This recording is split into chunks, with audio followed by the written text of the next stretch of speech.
граничните полицаи, защото има огромен проблем пред България и той не зависи от нас, а зависи от това, което се случва в света. Това е нещо, което е наистина много страшно. Възможност за война в Сирия, тази огромна група бежанци Ердоган, които изнудва Европейския съюз, за да ни ги пусне. Ако ги пусне, те ще дойдат в България. Ако в България дойдат 1 милион души бежанци, това ще е края на тази страна.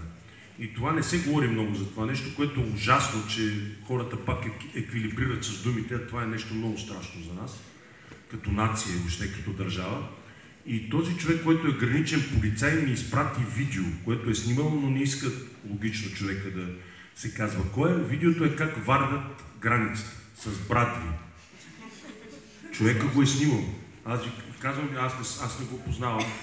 Той ми е изпратил видео как изглеждат полицаите на границата, как спът в едни като юрти, наистина, как са облечени и как тръгват с едни брадви на пост да пазят границата на България с брадви.